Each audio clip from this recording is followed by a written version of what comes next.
Saya, Dr. Meiti Adiana, spesialis jantung pembuluh darah konsultan dari Divisi Prevensi dan Rehabilitasi Kardiovaskular RSUD Dr. Sutomo.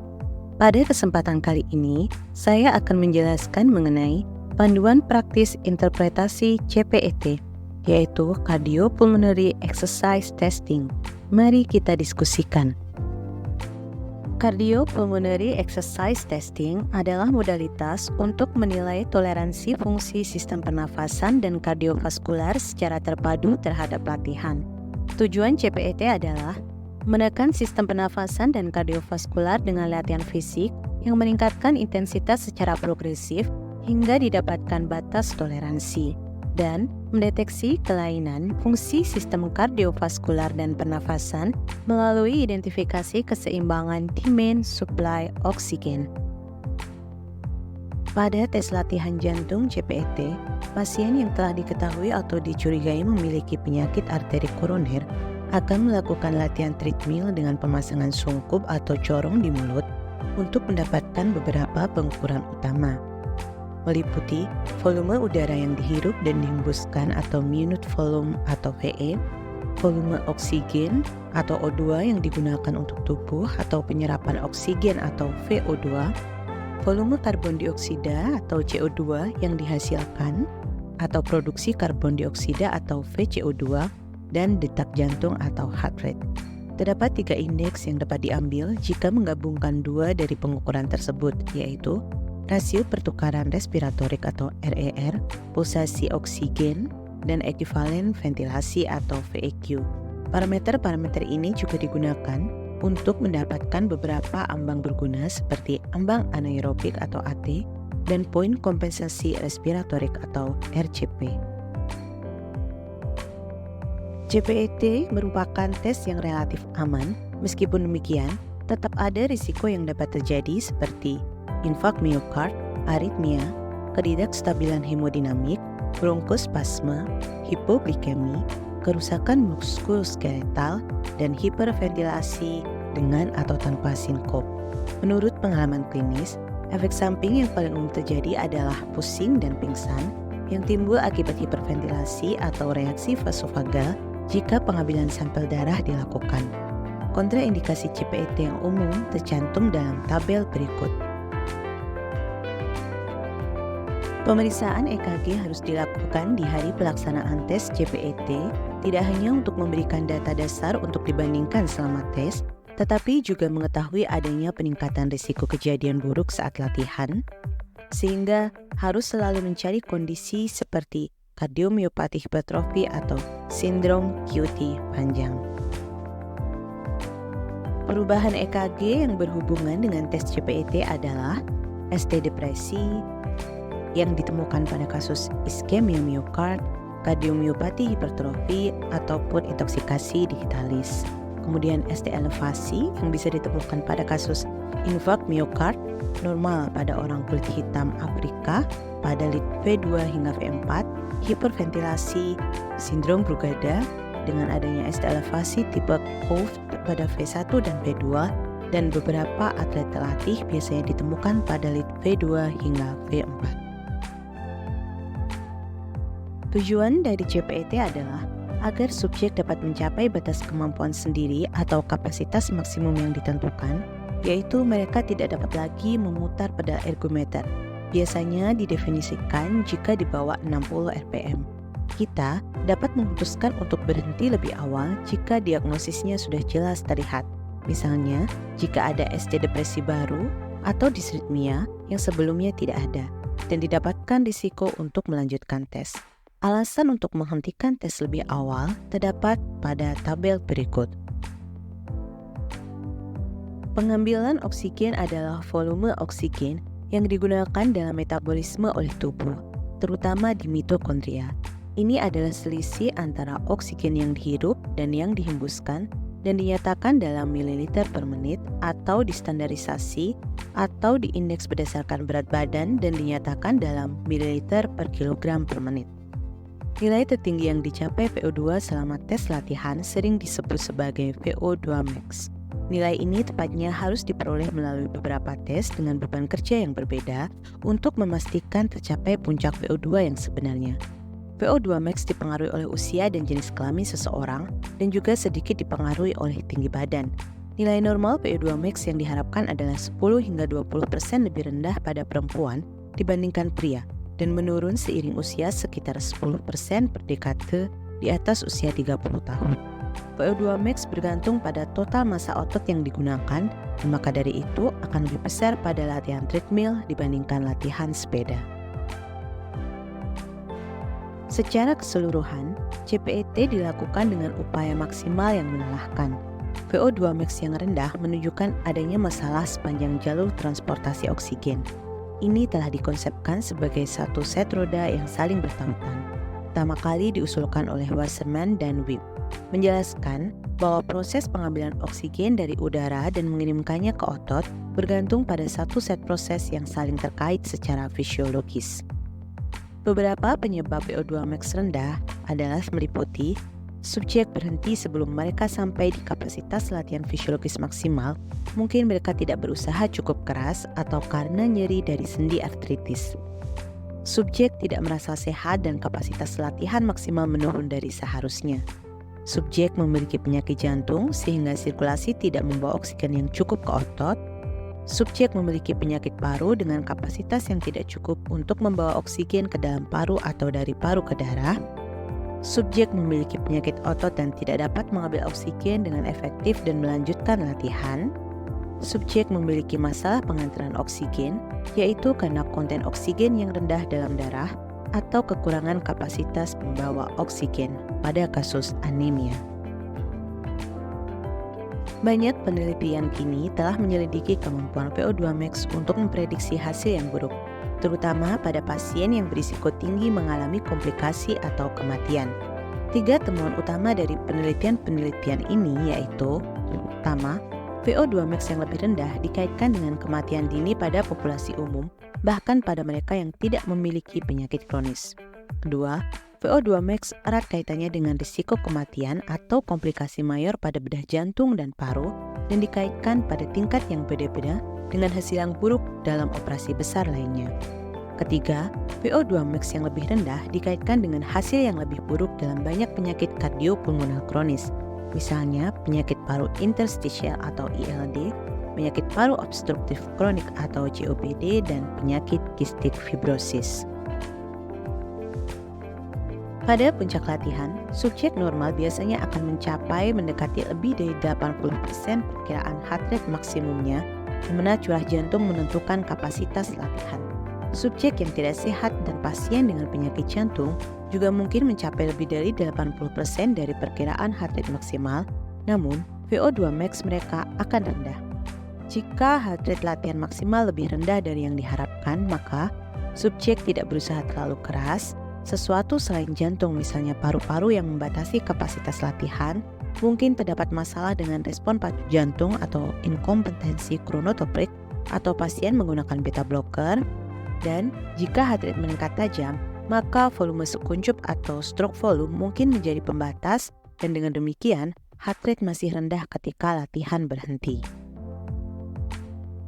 Heart rate lebih dari 80% prediksi pada puncak latihan sering disebut sebagai heart rate reserve atau HRR yang rendah, yaitu kemungkinan peningkatan heart rate lebih jauh lagi cukup terbatas. Subjek normal akan mencapai setidaknya 80% prediksi heart rate mereka pada puncak latihan, dan tentunya VO2 max mereka akan normal. Subjek yang tidak sehat akan meningkatkan heart rate mereka dengan cukup cepat, begitu pula dengan mereka yang memiliki gangguan fungsi ventrikel kiri. Satu-satunya cara untuk memperoleh lebih banyak CO adalah dengan meningkatkan heart rate.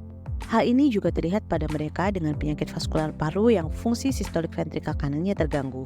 Semua subjek ini akan memiliki nilai VO2 max yang rendah. HRR tinggi, yaitu heart rate yang tidak mencapai 80% prediksi, terjadi jika dari sudut pandang jantung, tes dihentikan terlalu cepat.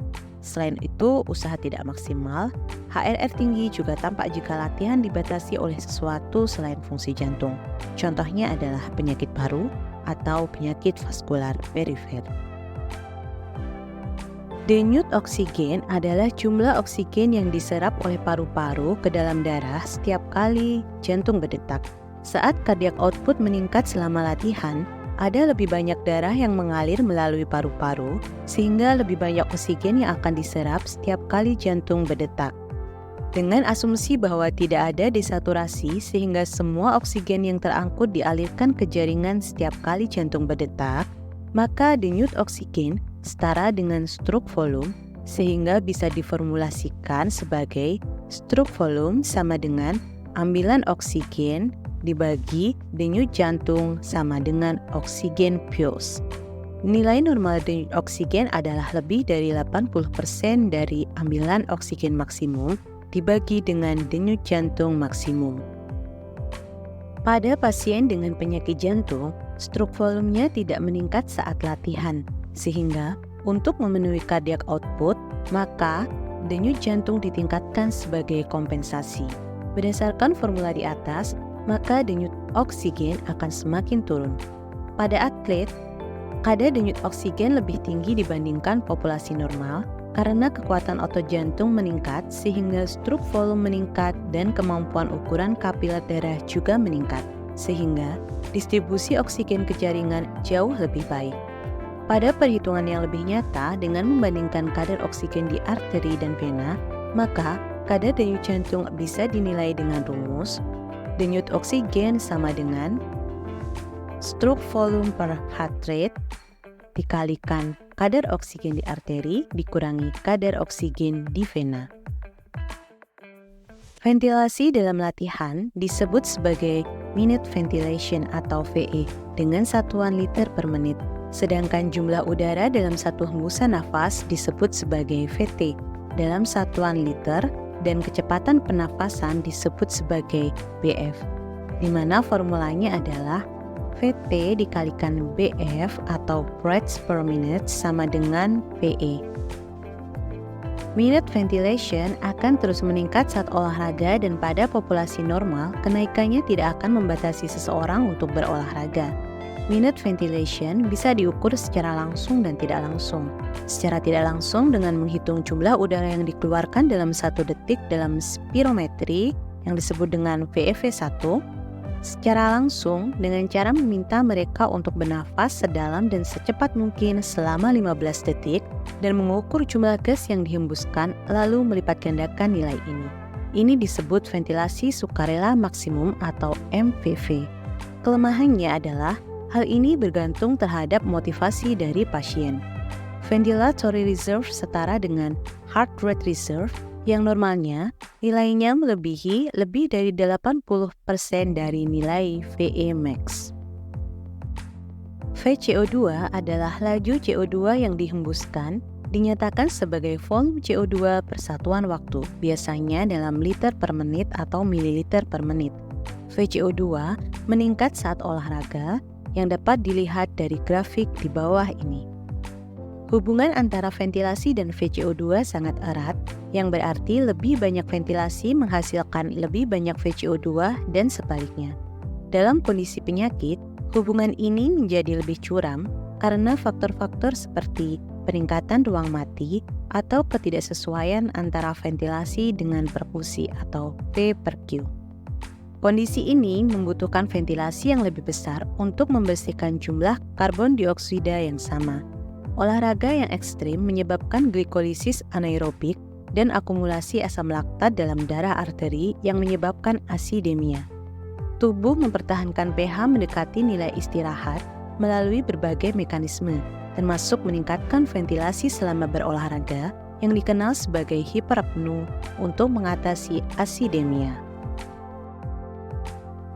Titik selama latihan ketika VE per VCO2 berhenti menurun dan mulai meningkat disebut titik kompensasi pernafasan atau RCP. Karbon dioksida berdifusi dengan cepat dari darah ke dalam gas alveolar, tidak seperti oksigen yang kurang larut dan lebih dibatasi oleh faktor-faktor seperti fibrosis yang menebalkan dinding alveolar. Biasanya, PCO2 arteri atau disebut dengan PaCO2 sepenuhnya seimbang dengan PCO2 alveolar pada paru-paru yang sehat karena difusi CO2 yang cepat. Hiperventilasi menurunkan pH CO2 karena ventilasi alveolar meningkat lebih dari yang dibutuhkan untuk membersihkan CO2 dari jaringan. Pasien yang melakukan latihan dengan pH CO2 tinggi kemungkinan besar memiliki kondisi yang membatasi pembersihan CO2 seperti kebutuhan ventilasi yang tinggi, kapasitas ventilasi yang rendah misalnya PPOK, mekanisme ventilasi yang buruk misalnya penyakit paru interstisial, atau efisiensi pertukaran gas yang buruk misalnya emfisema. Untuk pasien yang memiliki masalah dengan pengaturan pH CO2, pengukuran gas darah arteri harus dilakukan pada saat istirahat dan selama atau mendekati puncak latihan.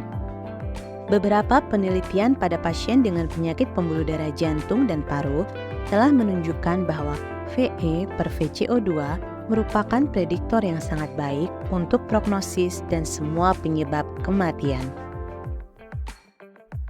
Rasio perubahan respirasi atau RER memiliki beberapa fungsi, yakni memberikan informasi mengenai kondisi metabolisme saat istirahat dan jenis sumber energi utama yang digunakan untuk metabolisme, memberikan cara untuk memperkirakan intensitas latihan dan dapat digunakan untuk mendeteksi pola pernafasan yang tidak menentu, dan memberikan gambaran tentang intensitas usaha pada latihan puncak. RER dihitung dengan cara membagi jumlah karbon dioksida yang dikeluarkan dibagi dengan oksigen yang dihirup. Respiratory Exchange Ratio atau RER dan titik ambang anaerobik atau AT. Setelah melewati titik ambang anaerobik, subjek mulai mengeluarkan lebih banyak CO2 yang diproduksi dari pembentukan asam laktat oleh HCO3. Pada titik ambang anaerobik, VCO2 dan VO2 menjadi sama, sehingga RER harus menjadi 1.0. Ini adalah salah satu cara untuk mendekati titik AT atau ambang anaerobik. RER pada latihan puncak atau peak exercise dapat dijelaskan sebagai berikut. Beberapa melaporkan bahwa RER lebih dari 1,1 adalah indikator baik dari usaha selama uji coba ergometer siklus JPET. RER bukan indikator yang baik pada pasien penyakit paru obstruktif kronis atau PPOK yang berat. RER seringkali meningkat lebih lanjut dalam fase pemulihan latihan yang keras karena proses metabolisme terus mengkompensasi latihan sebelumnya. RER dan kegagalan produksi laktat, yaitu RER yang rendah, mungkin menunjukkan penyakit McArdle atau defisiensi myofosforilase. Hiperventilasi. Sebelum subjek mulai berlatih, RER bisa bervariasi karena hiperventilasi antisipatif, berventilasi alveolar yang akan menyebabkan peningkatan penghilangan karbon dioksida dari alveoli, tetapi tidak meningkatkan pemasukan oksigen ke tubuh lebih lanjut karena oksigen memiliki kelarutan yang buruk. Jika penyakit paru menyebabkan VD yang sangat tinggi, hiperventilasi mungkin diperlukan untuk mengeluarkan karbon dioksida, tetapi RER akan tetap normal. Hal tersebut dapat dilihat dari skenario klinis sebagai berikut. Beberapa pasien yang menjalani tes JPET atau Cardiopulmonary Exercise Testing untuk mengevaluasi sesak nafas yang tidak dapat dijelaskan yang memiliki pola ventilasi abnormal yang tidak terkait atau tidak sebanding dengan patologi pernafasan yang mungkin ada. Kondisi ini kadang disebut sebagai pernafasan disfungsional, hiperventilasi, atau gangguan kecemasan berlebihan atau gangguan panik.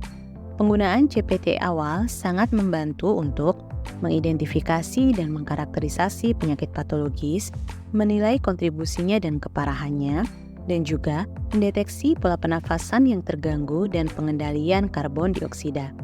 Pola pernafasan yang abnormal pada individu dengan pernafasan disfungsional bersifat keotik dan berbeda dengan pola yang lebih berirama yang terlihat pada EOV atau Exercise Oscillatory Ventilation pada kegagalan jantung. Dalam beberapa kasus, pasien dapat mengembangkan gambaran metabolisme yang disebut sebagai hiperventilasi idiopatik kronis atau CIH. Pada CIH, kadar karbon dioksida dapat rendah tetapi respiratory exchange ratio normal, yang berbeda dengan hiperventilasi akut antisipatoris. Penyesuaian gas darah yang sesuai menunjukkan adaptasi kompensasi untuk mempertahankan pH, dan hal ini dianggap disebabkan oleh perubahan buffering kronis dalam penyimpanan CO2. Pasien dengan CIH melaporkan sesak nafas yang parah saat berolahraga, seperti naik tangga, dan memiliki kualitas hidup yang signifikan terganggu. Namun, pasien dengan pernafasan disfungsional meskipun kurang bugar dibanding populasi umum, biasanya mencapai sekitar VO2 max yang diprediksi oleh mereka.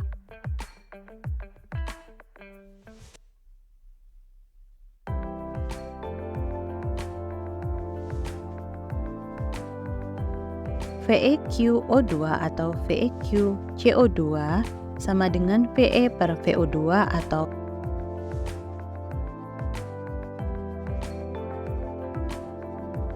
VEQ-O2 atau VEQ-CO2 sama dengan VE per VO2 atau VCO2 pada titik waktu tertentu dalam CPET. Hal ini mengindikasikan seberapa efisiensi paru-paru bekerja, di mana banyaknya udara yang masuk dan keluar tanpa pertukaran gas yang cukup dianggap buruk. VEQ adalah indeks tanpa satuan.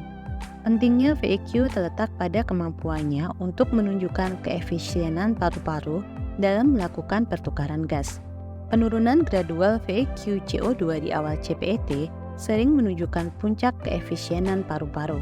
Harga nilai yang tinggi dari puncak VEQ-CO2 seringkali diinterpretasikan sebagai tanda adanya penyakit paru-paru atau vaskular pulmoner. Titik terendah atau nadir pada plot VEQ-CO2 menunjukkan titik di mana paru-paru berada pada keefisienan tertinggi dalam mengeliminasi karbon dioksida. Sebagai aturan praktis, jika nilai VEQ-CO2 tidak kurang dari 30 atau lebih rendah pada individu muda, maka ada masalah dalam pertukaran gas di paru-paru dengan rasio VD per VT yang tinggi, yang dapat dilihat pada tabel 11.1. Rasio VD per VT mengacu pada ventilasi alveolar yang tidak mengambil bagian dalam pertukaran gas. Perhitungan VD per VT membutuhkan pengukuran karbon dioksida arteri, tetapi banyak sistem CPET akan mencoba memperkirakan dari ETCO2 atau end-tidal CO2. Untuk keparahan penyakit, dengan nilai dari VEQ-CO2 dapat dilihat dari tabel sebagai berikut.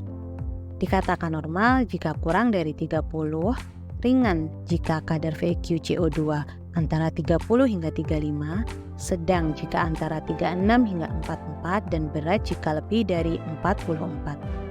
Jika nilai VEQ-CO2 lebih tinggi dari yang diharapkan pada titik nadir, maka dapat ada kemungkinan berupa masalah dengan dead space yang kemungkinan disebabkan oleh penyakit paru-paru atau jantung, atau mungkin ada PaCO2 yang rendah, atau pasien sedang bernafas dengan cepat. Analisis gas darah diperlukan untuk membedakan keadaan tersebut.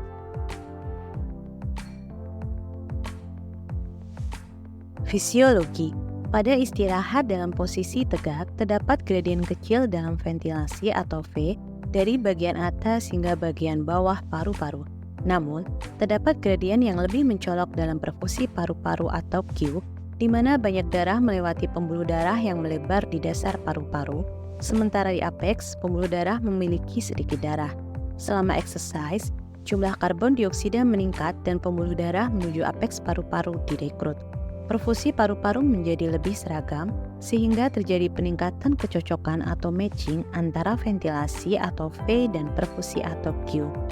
Hal ini juga dapat menjelaskan mengapa beberapa pasien dengan obesitas sedang hingga berat memiliki kadar oksigen dalam darah yang sedikit rendah saat istirahat, namun meningkat selama latihan, yaitu ketika matching V dengan Q basal meningkat. Pada tahap akhir CPET setelah AT, nilai VEQ-O2 meningkat seolah-olah paru menjadi kurang efektif dalam mengambil oksigen ke dalam tubuh. Setelah AT, ventilasi meningkat untuk mengeluarkan karbon dioksida yang dihasilkan oleh buffer asam laktat. Namun, VO2 tidak dapat meningkat lebih lanjut karena darah yang mengalir keluar dari paru-paru sudah sepenuhnya jenuh. Oleh karena itu, metabolisme anaerobik sudah dimulai.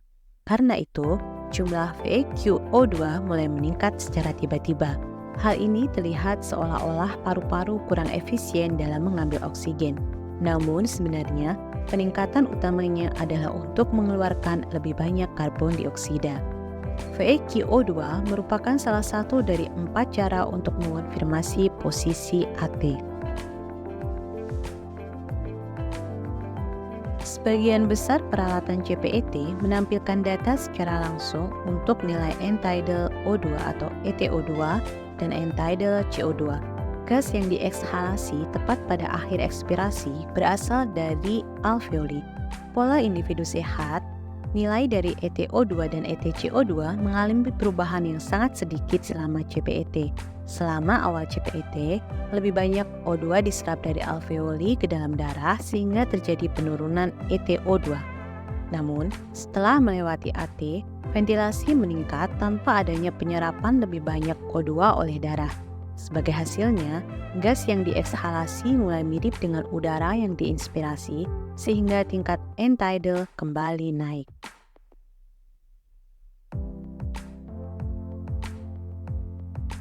Pada individu sehat, ETCO2 dapat digunakan untuk memperkirakan PaCO2 dan hubungan ini digunakan oleh banyak sistem perangkat lunak CPET untuk memberikan nilai Vd per Vt. Namun, pengukuran gas darah arteri direkomendasikan saat ada penyakit paru-paru. Plot end-tidal juga berguna dalam mendeteksi pernafasan disfungsional, di mana peningkatan dari VE yang dipicu oleh faktor psikologis dapat terlihat seperti penurunan efisiensi paru-paru. Pola ini cenderung tidak teratur. Peningkatan kemiringan atau slope dari VE per VCO2 atau Vd per Vt yang tinggi menunjukkan prognosis buruk pada pasien dengan gagal jantung atau penyakit paru kronis. Penggunaan nilai nadir dari plot VeQ-CO2 dapat digunakan untuk mengkarakterisasi keparahan penyakit dan juga dapat digunakan dalam tes latihan praoperasi. Anaerobic threshold atau AT merupakan titik di mana metabolisme aerobik mulai didukung oleh mekanisme anaerobik selama tes latihan bertahap. Nama lain dari AT adalah metabolic threshold, lactate breakpoint, atau onset of blood lactate accumulation. AT yang rendah sering dianggap sebagai penanda fisiologi yang kurang baik dan dapat menunjukkan insufisiensi kardiopulmoner serta memprediksi hasil yang buruk dalam operasi besar. Ion hidrogen dari asam laktat yang diproduksi di otot buffer oleh bikarbonat menghasilkan H2O dan CO2. CO2 kemudian dikeluarkan dengan meningkatkan ventilasi.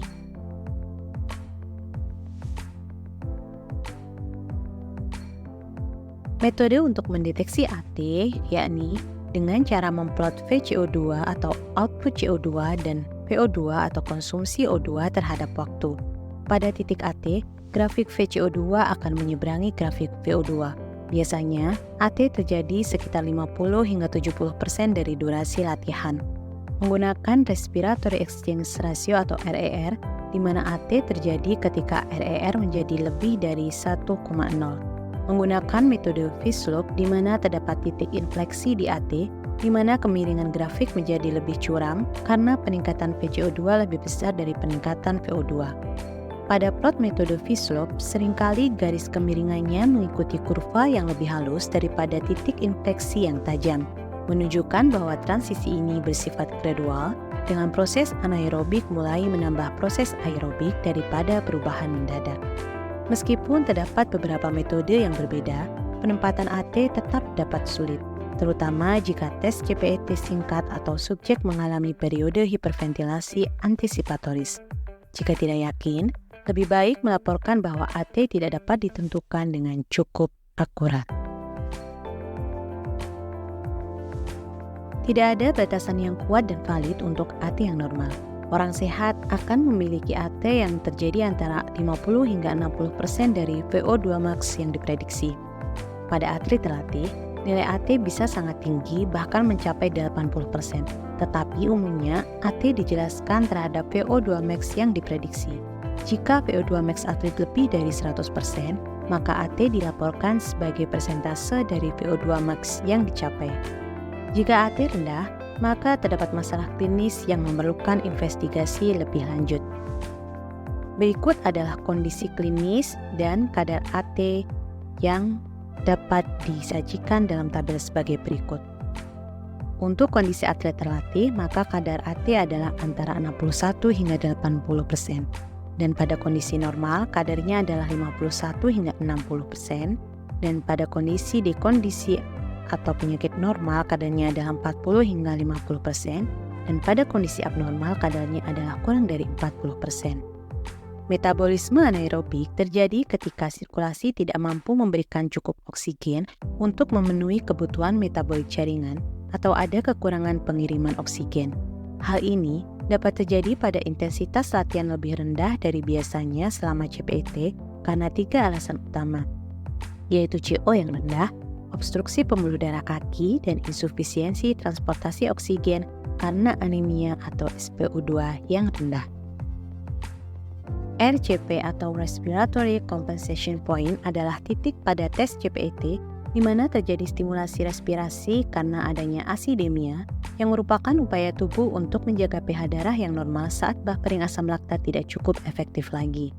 Ventilasi meningkat selama CPET untuk mengeliminasi CO2 yang semakin berlebihan pada tahap akhir tes ketika ventilasi terstimulasi oleh asidemia dan tidak lagi secara langsung sebanding dengan produksi CO2. AT atau anaerobic threshold dan RCP atau Respiratory Compensation Point seringkali disalahartikan dan ada perdebatan mengenai relevansinya. RCP biasanya merupakan titik di mana pasien mulai merasa sangat sesak nafas dan dekat dengan titik ketika mereka berhenti berlatih. Ketika VEQ-O2 dan VEQ-CO2 dipetakan pada grafik yang sama, AT dapat terlihat pada plot O2.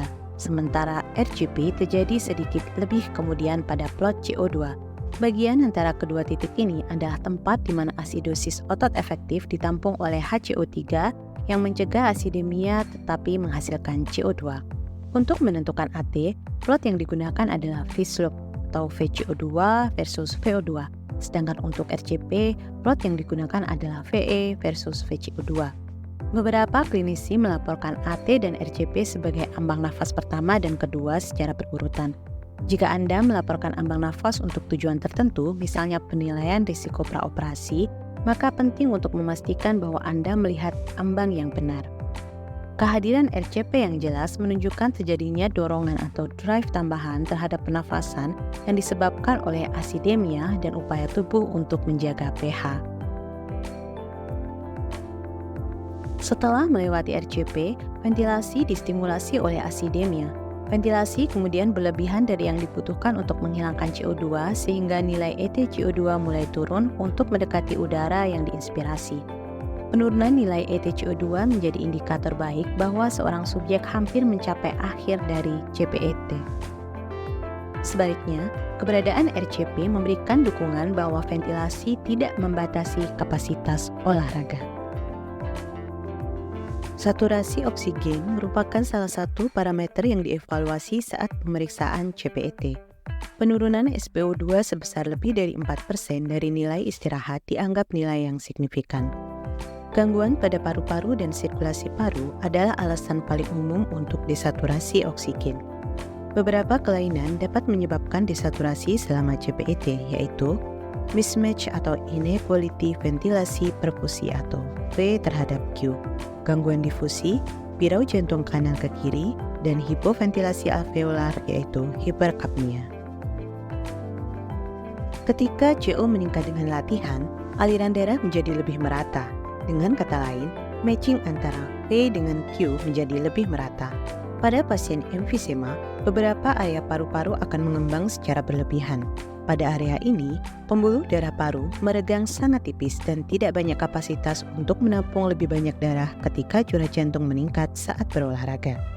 Darah harus mengalir ke bagian lain dari paru-paru yang menjadi terlalu penuh, sehingga terjadilah hipoksemia. Selama berolahraga, curah jantung meningkat dan darah mengalir lebih cepat melalui kapiler paru. Jika paru-paru normal, kecuali jika ada birau intrajantung pada akhir latihan, semua orang tidak terjadi desaturasi. Jika ada masalah dengan difusi, dibutuhkan waktu lebih lama bagi PO2 darah di semua kapiler paru, akan mengakibatkan penurunan PO2 arteri dan SpO2. CPET adalah cara yang sangat baik untuk melihat kemampuan pertukaran gas paru-paru dan membuka keterbatasan difusi yang mungkin tidak terlihat pada tes yang dilakukan dengan pasien dalam keadaan istirahat.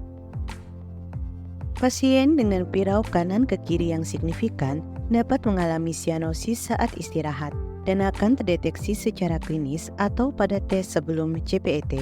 Namun, perlu diperhatikan bahwa cacat septum jantung kecil yang disebut patent foramen ovale atau PFO yang dapat terjadi pada 20 hingga 30% populasi hanya dapat terbuka saat berolahraga. Hal ini secara klasik dikaitkan dengan penurunan SpO2, peningkatan RER, dan penurunan EtCO2.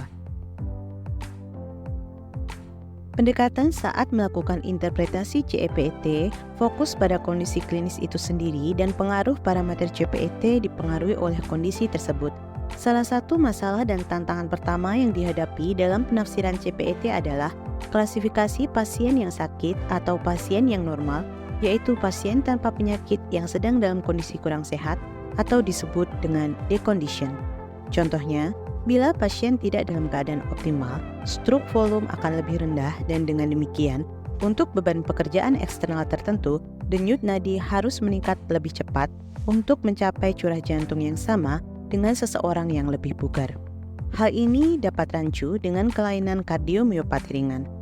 Subjek yang tidak dalam keadaan fit dapat mengalami gangguan fungsi otot perifer atau adaptasi mitokondria dan ekstraksi oksigen. Hal ini menyebabkan kelelahan dini, ekstraksi energi yang buruk, dan penyaluran oksigen yang buruk. Pada pasien dengan penyakit jantung berat dengan stroke volume terganggu sehingga membatasi kapasitas latihan karena ketidakmampuan sirkulasi untuk mengangkut oksigen yang cukup dari paru-paru ke otot. Pada setidaknya beberapa pola berikut biasanya ditemui VO2 max yang rendah, peningkatan awal heart rate yang cepat karenanya profil kronotropiknya lebih curam, heart rate reserve rendah namun bisa menjadi tinggi jika profil kenaikannya sangat curam, yaitu kapasitas volume sekuncup mungkin terbatas, pulse oksigen datar dengan nilai puncak di bawah batas bawah normal. Anaerobic threshold pada fase awal yaitu kurang dari 40% dari prediksi VO2 max, kemiringan VE terhadap VCO2 curam dengan titik nadir pada volume ekuivalen CO2 lebih dari 30 karena peningkatan dead space, dan respon tekanan darah yang tidak normal. Individu atletik menunjukkan peningkatan ketebalan dinding ventrikel kiri dan kadang sulit membedakan dengan saat awal penyakit hipertrofik kardiomiopati yang menunjukkan gejala dan limitasi yang kurang jelas. Oleh karena itu, membedakan jantung normal yang terlatih dengan jantung abnormal menjadi lebih sulit. EKG saat istirahat biasanya menunjukkan hipertrofi ventrikel kiri, bersamaan dengan inversi gelombang T dan depresi ST yang menunjukkan strain ventrikel kiri. Anda juga mungkin melihat deviasi sumbu kiri, brok cabang berkas kiri, dan gelombang Q patologis. Secara keseluruhan, CPET mempunyai kegunaan terbatas dalam konteks ini dan ekokardiografi istirahat dan stres lebih direkomendasikan. Pasien dengan masalah ventilasi paru cenderung mempunyai masalah dalam eliminasi karbon dioksida dibandingkan dengan penyaluran oksigen ke otot. Beberapa hal berikut dapat ditunjukkan pada CPET, yaitu VO2 max yang rendah, heart rate reserve yang tinggi yaitu keterbatasan ventilasi telah menghentikan mereka untuk berolahraga jauh sebelum mereka melanggar batas heart rate mereka. Cadangan VE yang rendah, plot VT per VE yang mendatar, kemiringan VE terhadap VCO2 yang curam dengan intercept yang lebih tinggi dapat dideteksi bahkan pada tahap awal penyakit. VEQ CO2 tinggi, desaturasi, dan dapat berhenti dengan RER kurang dari 1,0. Seringkali, pasien dengan penyakit paru-paru kronis mengalami dekondisi sehingga pola respon pada CPET dapat tercampur dengan beberapa bukti respon dan dekondisi kardiovaskular yang buruk. Oleh karena itu, anaerobic threshold mungkin rendah. Namun, tidak jarang pasien dengan penyakit paru sedang hingga berat tidak dapat menunjukkan AT yang jelas dan berhenti berolahraga dengan RER kurang dari 1,0. Hal ini tidak boleh disalahartikan sebagai kurangnya usaha, namun mencerminkan dampak awal dari keterbatasan ventilasi. RCP yang jelas juga jarang terlihat karena biasanya berhenti pada titik ini karena sesak nafas. Pasien dengan penyakit paru-paru dapat mengalami gangguan pada pembuluh darah paru. Selain itu, hal ini dapat terjadi sebagai kelainan pembuluh darah paru primer, misalnya hipertensi pulmonal primer. Karena mekanisme pernafasan relatif terjaga dengan baik, pasien ini dapat meningkatkan ventilasinya dengan cukup baik. Namun, kelainan yang khas pada CPET adalah hipoksemia. Beberapa kondisi menunjukkan kombinasi cardiac output rendah karena adanya obstruksi dari vaskular paru dan perubahan tekanan ventrikel kanan. CPET akan menampilkan VO2 maksimal yang rendah, heart rate reserve rendah dan profil chronotropik yang curam, pulse O2 yang rendah tampak datar dengan nilai maksimum rendah, anaerobic threshold yang rendah, nilai kemiringan yang tinggi untuk VE terhadap VCO2 dan titik nadir yang tinggi untuk VEQ CO2. Desaturasi dengan bisa didapatkan adanya sinyal pembukaan shunt. Penyebab sesak nafas saat aktivitas pada penyakit pembuluh darah paru bersifat multifaktorial. Dengan adanya penyakit pembuluh darah paru, ventrikel kanan tidak dapat meningkatkan stroke volume. Peningkatan denyut jantung adalah kompensasi untuk meningkatkan curah jantung. Beberapa kondisi menunjukkan kombinasi cardiac output rendah karena adanya obstruksi dari vaskular paru dan perubahan tekanan ventrikel kanan.